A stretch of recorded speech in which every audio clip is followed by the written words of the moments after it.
Bonjour, alors dans cette vidéo, on va s'intéresser donc à ce qu'on appelle le putaclic, qu'on appelle aussi clickbait en anglais, et puis piège à clic en français, qui est quand même beaucoup plus poli. Donc pour ça, on va s'intéresser à deux axes. Premièrement, l'origine du putaclic. Qu'est-ce qui fait que ces titres-là, par exemple, mais c'est pas que des titres que vous allez le voir, nous incitent fortement à cliquer dessus. Et enfin, on va voir comment on peut utiliser donc ce qui nous incite à cliquer sur ces titres à notre propre avantage éventuellement pour faire les titres de vos vidéos, de vos articles ou que sais-je encore. Donc c'est parti, on y va. Donc pour comprendre le putaclic, la première chose qu'il faut faire, c'est comprendre le processus relationnel humain que j'appellerais normal. Alors, ce qu'il faut savoir, c'est que avant de vous intéresser à quelqu'un, par exemple, il faut être attiré par cette personne. Ensuite, vous allez développer donc une certaine forme de confort avec cette personne. Donc là, que ce soit quelqu'un qui vous intéresse dans une relation, par exemple un ami, pourquoi pas, ou une amie, ou simplement une page de vente, par exemple, c'est exactement la même chose. Enfin, l'attraction pour un produit, c'est exactement la même chose. Premièrement, on est attiré. Ensuite, on va développer une forme de confort avec cette personne, avec cette page de vente, avec ce magasin, pourquoi pas, avec ce restaurant, par exemple. Et ensuite, il va y avoir l'étape donc que j'appelle du closing. Donc soit vous faites des bébés avec la personne, soit vous mangez dans le restaurant, soit vous faites une vente avec votre produit, par exemple sur votre site e-commerce. Donc dans chaque relation humaine, il y a ce processus en 3 étapes. S'il n'y a pas d'attraction, il ne peut pas y avoir de confort. Et s'il n'y a pas de confort, il ne peut pas y avoir de closing, il ne peut pas y avoir de vente, il ne peut pas y avoir d'adoption du produit, d'adoption de la personne. Et en fait, nous sommes attirés en tant qu'humains, en tant qu'être humain, par 3 critères majeur, j'ai envie de vous dire. Premièrement, ça va être la valeur de survivance de quelque chose. Donc la valeur de survivance, c'est quoi? C'est comment, en fait, quelque chose nous aide à survivre. Ou comment une personne ou un objet va nous aider à améliorer notre potentiel de survie sur la Terre. D'accord? Alors là, ça peut vous paraître un petit peu exagéré, tout ça un peu profond, mais vous allez voir que c'est très important finalement pour comprendre le mécanisme du putaclic. Ensuite, il y a la valeur reproductive. Alors, qu'est-ce que c'est que la valeur reproductive? Eh bien, c'est simplement si une personne ou un objet va nous permettre de perpétuer nos gènes. D'accord? Donc là, il faut voir ça beaucoup plus large que simplement vous avez compris, il faut voir ça beaucoup plus large que ça. C'est-à-dire que la valeur reproductive, c'est par exemple autant la beauté d'un objet que, par exemple, la capacité à transmettre. Par exemple, on peut être intéressé, on peut donner de la valeur sociale, par exemple, à un professeur parce que il va transmettre quelque chose. De la même manière, si vous êtes, par exemple, photographe, vous donnez de la valeur reproductive à votre travail. Pourquoi? Parce que c'est une certaine façon de vous représenter, d'entrer en fait en postérité avec le monde. Vous voyez? Donc c'est toujours l'idée de ça, transmettre un peu de nous-mêmes. C'est ça la valeur reproductive. Et puis donc vous avez la valeur de gratification. Donc là, la valeur de gratification, c'est à plus ou moins tout ce qui nous amuse, tout ce qui nous divertit. C'est ce qu'on fait en fait quand on ne cherche pas à obtenir de la valeur de survie ou de la valeur de reproduction. Donc notre potentiel dans ces 3 domaines, il va déterminer notre valeur sociale perçue. Ça veut dire que pour simplifier à un niveau primaire la chose, c'est-à-dire que on a besoin, enfin biologiquement, on va être attiré par des gens qui sont donc riches par exemple, qui sont beaux et qui sont amusants ou nous apprécient. Et donc c'est à cause de ces 3 types de potentiels, donc survivance, reproduction et gratification, qu'on va développer des modèles dans la société, qu'on va glorifier certaines personnes. Donc par exemple, on va glorifier les guerriers, on va glorifier donc les guerriers Jules César, Napoléon, mais aussi les guerriers mentaux, j'ai envie de dire. Par exemple, on va glorifier Gandhi, on va glorifier Mandela, tout simplement parce que ce sont des gens qui ont une valeur de survie. Et puis, on va aussi glorifier des gens qui sont très populaires. Parce que si quelqu'un est populaire, ça veut dire qu'il a des gens pour le soutenir, donc il a un certain pouvoir. Donc plus on a du pouvoir, plus on a de potentiel de survivance aussi. C'est pas simplement matériel la survivance. C'est notre capacité, si vous voulez, à affronter les dangers, j'ai envie de vous dire. Et ça, c'est super attirant, c'est un déclencheur d'attraction. Donc ensuite, on glorifie aussi le modèle des actrices, par exemple. Par exemple, on a Marilyn Monroe, Sophia Loren, aujourd'hui, dans la société moderne, on a Beyoncé, on a, vous voyez, toutes ces femmes-là qui sont un peu la caricature de Vénus, en fait, l'idée qu'on a de Vénus. Pourquoi? Bah parce qu'en fait, la valeur sociale d'une femme va être déterminée par son potentiel reproductif, et son potentiel reproductif, il va être déterminé par quoi? Bah, globalement, sa beauté. Et puis, on va aussi valoriser les comiques. Les comiques, il y a plusieurs formes de comiques, hein. Par exemple, Will Smith, par exemple, on peut déterminer que c'est un comique. Alors, oui et non, vous allez me dire oui et non, c'est un acteur, voilà, il est beau, il est riche, et en plus il est drôle. Donc voilà, là on a le couplet gagnant, donc voilà, il est super attirant ce mec. Mais on a aussi des mecs qui sont simplement drôles, par exemple Charlie Chaplin est simplement drôle.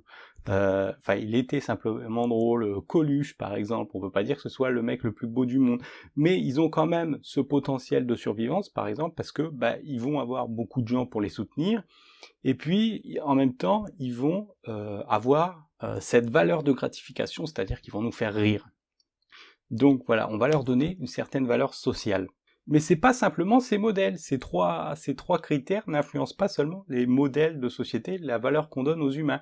C'est-à-dire que, bah en fait, toute notre société est organisée, vous allez vous en rendre compte maintenant que vous avez ce principe en tête, est organisée à partir de ces trois principes. C'est-à-dire que, bah, on va développer des métiers, par exemple, pour la survie, donc par exemple les métiers de la défense, évidemment. On va développer des métiers aussi financiers pour assurer, pour gagner plus d'argent. On va développer des métiers pour la santé, pour assurer la survie toujours. On va développer des métiers donc liés à la beauté. Donc on va aussi développer des disciplines liées à la survie, hein. Par exemple le judo, tout ça, ce sont des disciplines, ils sont pas arrivés comme ça. Avant d'être des sports olympiques, eh bien ce sont des disciplines qui sont là pour assurer la survie. On va aussi, donc par rapport à la beauté, on va développer des instituts, par exemple, on va développer des coiffeurs, on va développer, vous voyez le principe, et va y avoir aussi, pour se gratifier, des disciplines qu'on va développer, des disciplines de bien-être, par exemple. Il va aussi y avoir on va aussi développer des événements pour se divertir, voilà. Donc tout ça, ça vient de ces trois besoins qui finalement sont en fait toujours les mêmes, c'est-à-dire que on est en permanence biologiquement programmé pour chercher donc la survie, la reproduction et la gratification instantanée, ce qui est mieux, c'est-à-dire qu'on va toujours chercher à se faire plaisir plutôt qu'à souffrir. Et on va chercher ça dans des faits, dans des événements, dans des personnes, dans tout ce qui fait notre environnement. Et c'est là où on en arrive à l'attention, c'est-à-dire que en fait, on va dépenser notre temps ou notre argent dans des choses qui peuvent améliorer donc soit notre potentiel de survie, soit notre potentiel de reproduction, soit notre gratification instantanée. Donc on va dépenser notre temps ou notre argent, et c'est là où on en arrive à l'attention, c'est-à-dire que quelque chose qui va donc menacer notre survie ou contribuer fortement à notre survie, on va y faire attention. Quelque chose qui va être potentiellement bénéfique pour notre reproduction, on va y faire attention. Donc je vous donne des exemples très simples, hein, vous allez comprendre, très basiques. Quelque chose qui va menacer notre survie, quelqu'un avec une arme, hop, automatiquement, on va être programmé biologiquement pour réagir à cette personne. Voilà, si vous voyez quelqu'un, par exemple, avec une hache dans la rue, vous allez tout de suite faire attention, vous allez oublier tout ce que vous êtes en train de faire et vous allez regarder ce qui se passe. Si vous voyez une belle fille ou un beau mec, hop, vous allez faire attention, directement. Vous allez détourner le regard, c'est automatique. Et c'est pour ça d'ailleurs qu'on utilise des gens beaux pour vendre des produits, c'est pas par hasard. Et de la même manière, donc la gratification instantanée, quelque chose qui nous fait rire, on va y faire attention, quelque chose qui nous divertit, on va y faire attention. D'accord? C'est pour ça que, par exemple, la publicité est souvent très très débile. Elle est très très débile parce que ce qui est bizarre, c'est quelque chose pour lequel on n'a pas de filtre en fait. Et donc on va y réagir parce que c'est quelque chose de nouveau et c'est tellement décalé que on va y faire attention. Donc pourquoi je vous parle de tout ça? C'est très très simple, c'est-à-dire que qu'on soit adulte ou enfant, on est programmé pour ça. Qu'on aime les hommes ou les femmes, on est programmé pour ça. C'est-à-dire que si je suis un homme qui aime les hommes, par exemple, le processus biologique s'applique quand même. C'est-à-dire que l'enfant, dans sa jeunesse, il va être attiré, donc soit par les ninjas, par exemple, ou les guerriers, donc ça c'est le potentiel de survivance, il va être attiré par des modèles, les filles, par exemple, vont être attirées par des modèles comme des princesses, mais une fille peut aussi être attirée par un modèle comme des ninjas, par exemple, elle peut aimer Bruce Willis, pourquoi pas, si c'est son truc. Mais globalement, le schéma va toujours se reproduire. Donc ça dépasse, si vous voulez, les considérations de genre, ça dépasse aussi les considérations sociétales. C'est quelque chose qui est ancré en chacun de nous. Et évidemment, ce qui est ancré en chacun de nous, c'est aussi l'idée de se divertir. Parce que pendant le temps qu'on ne va pas passer à survivre ou essayer de se reproduire, bah, va bien falloir qu'on fasse quelque chose et souvent on va se divertir. Donc on sait, avec des études psychologiques, qu'il y a certains déclencheurs d'attraction. C'est-à-dire qu'il y a des trucs, il y a des astuces, j'ai envie de vous dire, qui provoquent automatiquement des réactions émotionnelles obligatoires. Donc c'est pour ça aussi que même si vous les connaissez, vous êtes quand même piégé par le truc. Moi ça m'arrive très très souvent, je connais les trucs en psychologie par exemple, mais je suis quand même piégé par le truc. Je sais qu'on est en train par exemple de me manipuler, mais ça marche quand même sur moi. Donc ces trucs, c'est par exemple la surprise, l'inattendu. Alors la surprise, l'inattendu, ça peut avoir plusieurs formes. Ça peut bien sûr être dans un titre, ça peut être dans une information, mais ça peut aussi être dans l'apparence. Quelqu'un qui va être habillé différemment, vous allez y faire attention, ça va déclencher une réaction émotionnelle chez vous. Ça peut être dans la polémique aussi. Quelqu'un qui crée une polémique, ça va déclencher votre attraction. Alors positive ou négative, peu importe. L'idée c'est de créer une réaction. C'est ça, en fait, attirer l'attention. Ça peut aussi être la rareté, quelque chose de rare va vous attirer. Pourquoi? Parce que potentiellement, c'est quelque chose qui va améliorer votre survie ou améliorer votre potentiel de reproduction. Ça peut aussi être simplement une image. Ça peut être aussi des questions directes. Si je m'adresse à vous, vous allez avoir potentiellement la nécessité de répondre. D'accord? Si je vous pose une question, qu'est-ce que vous faites? Qu'est-ce que vous faites si je vous pose une question? Vous voyez? Vous vous sentez beaucoup plus impliqué dans ce que je dis. Alors ensuite, il y a les fossés dramatiques. Alors je vais vous expliquer je vais vous donner des exemples un peu après. Là, pour l'instant, on voit simplement les principes en entier. Il y a la négativité, la menace. Quelque chose de négatif, quelque chose qui menace ce que vous êtes, ça met en danger votre potentiel de survie.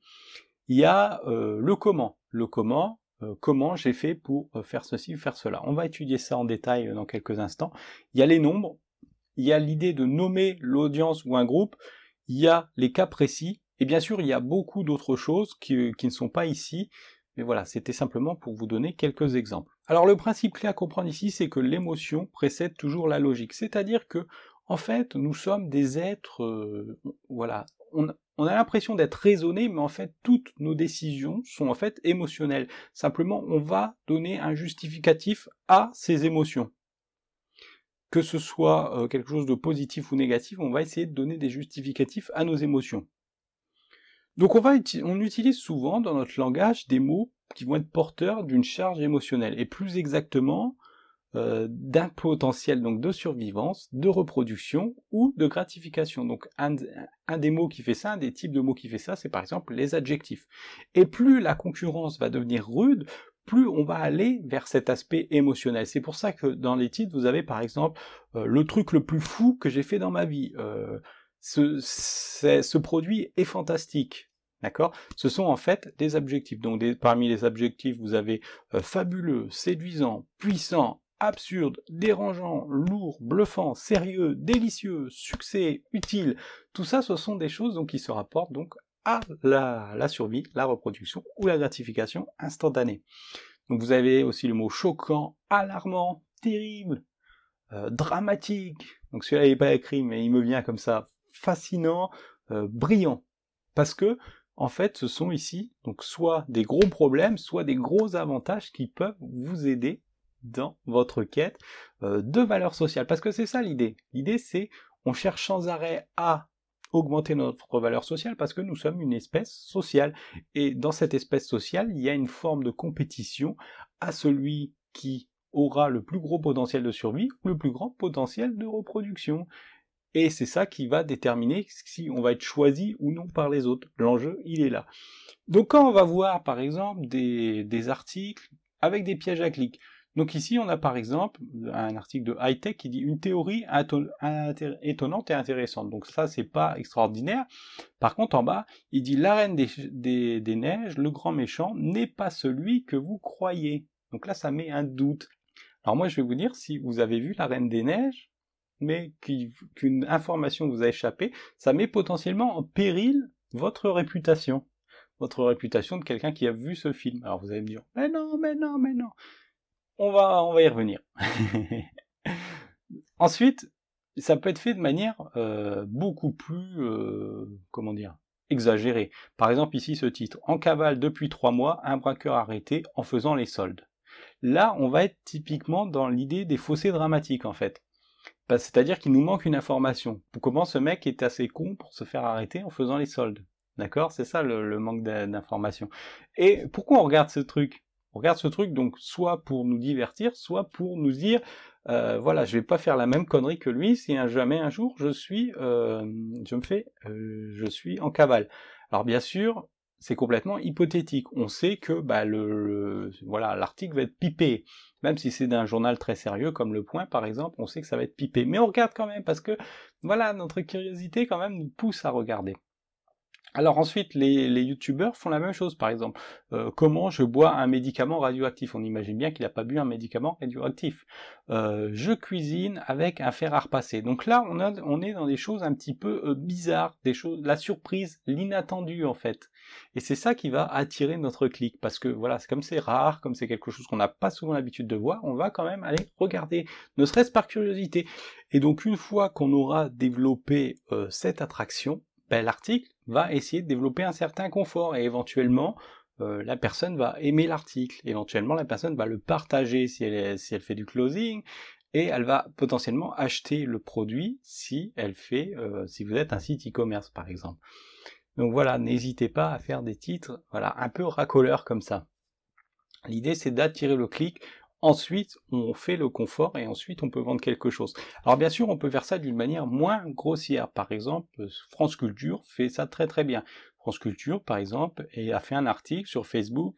Il y a 30 ans, naissait le World Wide Web. Donc ça donne des informations et en même temps, ça donne envie de voir l'article. Donc par exemple ici, les inventeurs s'inquiètent aujourd'hui de leur création pour la liberté des usagers. Donc voilà, là on crée une menace en fait, on crée une menace potentielle, une menace pour la survie, donc on va aller voir. Et donc le titre, l'âge de la trahison. Donc voilà, ici on pose aussi une question, vous voyez, c'est la question directe. Alors elle est pas tout à fait directe, là elle est un peu généraliste, mais ça donne quand même envie de cliquer. Donc ce qu'on va faire maintenant, c'est simplement nous intéresser donc au type de déclencheur qu'on a vu jusqu'ici. Donc les déclencheurs d'attraction. Donc il y a la surprise, l'inattendu. Donc le principe ici c'est simple. Les gens ils adorent être surpris et ils vont se jeter une information parce qu'ils ont peur en fait de ne pas connaître. Parce que s'ils connaissent pas cette information, ça peut éventuellement menacer leur survie. La surprise c'est en fait une émotion qui naît de la peur de ne pas savoir faire quelque chose par exemple. Donc je vous ai pris donc pour tous ces exemples l'idée de créer un titre, en fait, comme si, par exemple, on créait un contenu où on parlait des titres. Donc, par exemple, si je faisais un titre putaclic avec ça, ce serait, avec la surprise inattendue, cet homme a écrit 1 million de titres de blog en 1 heure, voici son secret. Le titre de blog qui fait trembler l'Elysée et qui a mobilisé 10 escouades de CRS. Bon, je sais, j'ai un peu abusé là. Les questions directes, donc un exemple de question directe. Donc, par exemple, vous pouvez poser une question que le public peut comprendre. Donc par exemple, savez-vous comment écrire des titres impossibles à ignorer? Ensuite, il y a les fossés dramatiques. Donc là, il s'agit de susciter la curiosité en ouvrant un énorme trou dans la réalité. C'est-à-dire, voilà, vous êtes là, tranquille, vous savez tout, et vous ne savez plus, il y a un problème, il faut absolument que vous combliez ce manque d'information. Donc voici un exemple de titre pour ça. Ils croyaient découvrir comment écrire des titres fantastiques, ce qu'ils ont découvert à la place les a bouleversés. C'est typiquement un titre que vous connaissez sur les sites qui font du buzz, ça par exemple. La menace, la négativité. Donc là, ensuite, ce qui se passe, c'est que les gens sont programmés pour éviter la douleur ou le danger. Donc là, on est encore dans l'idée de survie. Et ce qui fait que l'évitement de la douleur, c'est le facteur de motivation le plus puissant, aussi bien dans la vente que dans la vie. Donc on va agir beaucoup plus pour éviter des choses que pour en gagner. Donc ça veut dire que si vous faites des titres en faisant référence à une douleur importante et que vous commencez à dessiner un début de solution, eh bien ces titres-là vont fonctionner. Donc par exemple, le titre que vous pourriez mettre en place, c'est les 10 points à éviter absolument pour ne pas que vos titres soient ignorés par des internautes. Voyez le principe? Ensuite, vous avez le comment. Donc les titres avec comment, c'est les plus simples à faire, c'est aussi les plus communs sur Internet, et eux, ils communiquent une valeur immédiate à propos d'une méthode que on va obtenir. Donc par exemple, comment rédiger des titres qui vont générer 50% de clics supplémentaires. Vous voyez, très simple, mais en même temps très efficace. Ensuite, vous avez les nombres. Alors là, les gens, le principe, c'est que les gens aiment les chiffres. Ils aiment les chiffres et ils aiment encore plus quand ils vont exprimer la quantité de ces chiffres. Donc par exemple, 100 points communs entre les bons titres et les bons romans. Vous voyez, un exemple de titre. Ensuite, donc, vous avez l'idée de nommer l'audience ou un groupe concrètement. Donc les gens, ils se définissent souvent par des titres génériques, comme des récompenses, par exemple. Vous connaissez ça, hein, ou souvent des objectifs spécifiques. Donc, par exemple, étudiant, ambitieux, chercheur d'heures, crypto-mineur, youtubeur, etc., etc. Pourquoi? Parce que ce sont des titres qui ont une certaine valeur sociale, qui vous caractérisent socialement. Donc, vous pouvez donc créer des titres pour faire appel à ce besoin d'appartenance à un groupe de ces gens, à une certaine valeur sociale aussi. Donc par exemple, le guide ultime que tout blogueur débutant, donc blogueur débutant ici c'est le groupe, est obligé de lire avant de créer des titres accrocheurs. Et enfin, en dernier, vous avez donc le cas précis. Donc le cas précis, c'est que les gens, ils aiment en fait valoriser des choses, enfin des chiffres, pardon, plutôt que des paroles. Ils aiment aussi valoriser des trucs qui vont être très spécifiques à leur situation, à eux. Donc vous devez donc leur donner des titres qui sont en fait comme des sortes de cas d'études. Donc par exemple, comment j'ai trouvé un titre qui a généré 600 millions de clics en 24 heures, preuve à l'appui. Donc là, les gens vont être intéressés par ce titre, tout simplement parce que il y a à la fois du nombre, mais en plus c'est très spécifique. Donc ils vont aller regarder comment eux pourraient obtenir ça pour maximiser leur potentiel de survie. Parce que je vous le rappelle, on est toujours en train de chercher donc la survie, la reproduction ou la gratification. Et donc vous l'aurez compris maintenant, un titre accrocheur doit provoquer une émotion. Et c'est un besoin psychologique chez l'internaute qui va lui donner envie de cliquer. Un peu comme lorsque vous voyez le début d'un film et que vous voulez en connaître sa fin. N'hésitez pas non plus à réécrire plusieurs fois des titres, à écrire même des centaines de titres simplement pour un contenu. C'est par exemple ce que j'ai fait ici. Je me suis amusé à créer plusieurs titres. Et bien sûr, à sélectionner le meilleur, le plus adapté au contenu que vous allez créer.